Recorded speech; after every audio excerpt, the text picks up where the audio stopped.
Well, hey, how's it going? Today, I want to show off one of my more recent film camera purchases, and frankly, I also needed some help getting some information on the camera itself. So, here it is.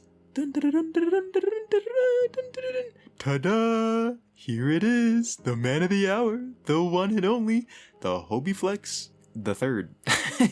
Since it's the actual, third model, I guess. But yeah. It's a strange little TLR from a company that I personally never heard of before. Because usually, at least for me at least, whenever you think of TLR camera brands, I usually instantly think of Rolleiflex, Mamiya, Yashica, or maybe even Seagull, which is not a joke. Whenever I'm reminded of the fact that there was a camera TLR named Seagull, in my head, I just imagine a Japanese businessman in a boardroom going over the marketing campaign for the American market. And they hard open the meeting with, "So, I hear those Americans, they like birds, huh? If that's the case, I got the perfect one."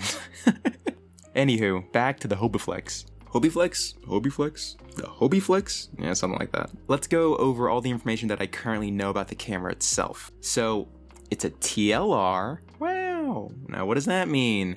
Well, it's an abbreviation that stands for Twins Lens Reflex. One of the lenses is a taking lens, and the other is a viewing lens. Both have the same focal length. In this case, it's 80 millimeters or 8 centimeters. Both lenses are connected by these external gears that focus at the same rate due to their mechanical connection, which is that gearing. It's a common form factor for medium format cameras just because they're relatively, they're not very complex. There's not many moving parts. It's really just a shutter, 2 pieces of glass, and I guess your viewfinder. Yeah, that's pretty much it. All in all, pretty simple construction, especially if you compare it to a medium format camera that's an SLR or something. Those are more expensive just because they're more complex. The name Hobbyflex refers to the actual model of camera this is. It's a Japanese 6x6 camera. It uses 120 film, manufactured by, Togodo.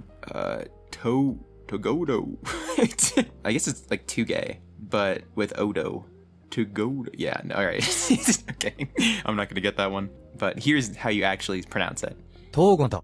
Yeah, like that. This company has different cameras, or they have multiple different cameras under different names that appeal to different segments of the market at the time. The Hobbyflex leaned more towards the budget end of things from what I can tell, but the optics in this camera have been used in multiple different cameras because they would sell pieces of the camera, or they would manufacture certain parts for other manufacturers. And apparently a few Yashica models apparently have the same glass as this does, but I'm not entirely sure. I wasn't able to confirm that with any other reputable sources. I literally just found a post on a Reddit board, and I was like, maybe it could be true. But yeah, I take that with a grain of salt, frankly. And yeah, that's pretty much everything I know about this camera in terms of its general description and history. But in terms of its physical condition, I wouldn't say that it's terrible. I mean, it's not great.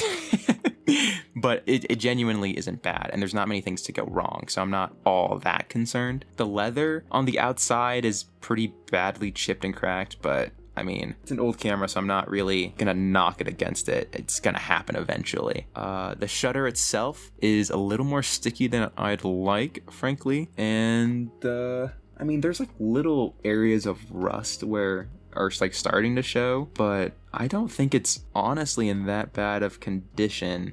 Frankly, the thing that does concern me is the fact that I don't know if I would be able to source all of the parts that are needed to make this function as it did initially, out of the box. So I think repairing it shouldn't be bad. I think the problem will be finding certain parts, maybe springs or something, if they're not holding their tension as they should. But I'm really crossing my fingers and hoping hoping and praying over here that the problem is more that dust has accumulated in the shutter itself, so that the grease and whatever lubricant is in there just got gunked up and isn't able to move as properly as it should. But I don't know how accurate that is, so we'll see.